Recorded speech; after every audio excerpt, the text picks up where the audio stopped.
for people, even those who are not Christian, having more grace for them. Like, you know what? You don't know who God is. If you just did, oh man, life would be different. Let me have some mercy and grace on you, bro. You know, let me have some mercy and grace because you don't know what I know. And if you did know what I knew, it'll be a different story for you. You know what I mean? So yeah, it did open my eyes to that as well. You know that. Sorry, a bride. Sorry, I say wife, but yes, a bride. You know, we're not wives yet in that sense, but yeah. Yeah, I think that grace part, and that's something that, we struggle with.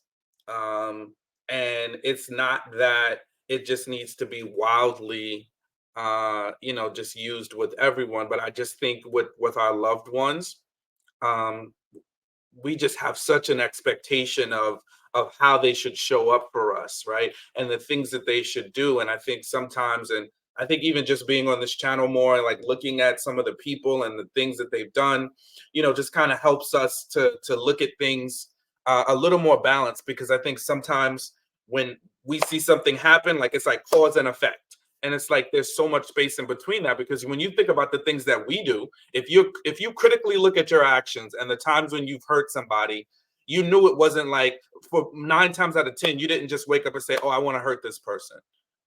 There were a little bit more steps into that. So sometimes we just have to give people grace. And I think the grace doesn't mean, oh, I still need to be in that relationship or be with you, but it's like just an understanding of, hey, listen, people bring their experiences to every relationship, whether it's a romantic, platonic, whatever, they bring it in. So we need to understand you can't just always be down on somebody. And I think that's where the scripture comes, right? We need to forgive as Christ forgives us, because sometimes we forget. We get a little bit high on our horse and we're like, oh, I wouldn't do it, so you shouldn't. And I think that's where, as believers, sometimes what repels people is that judgment, right? It's like when people, judge and just come so harshly, that also can be a repellent to, for folks to want to worship in a church, to not go because they feel judged. It's like when, it's just like me, if I went back to my church now that I used to go to, a few years back, I would feel it, and it wouldn't even, they couldn't say anything. So imagine if somebody says something, but I feel it, right? Like, oh, I haven't been doing what I'm supposed to be doing. I haven't been showing up. I haven't been doing X, Y, and Z.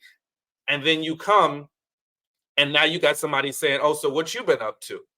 You've been backsliding. It's like, so I think just as people, that grace, and it just reminds me, like, if we're on this path of reconnection, I think as sensitive as we are, we need to be sensitive to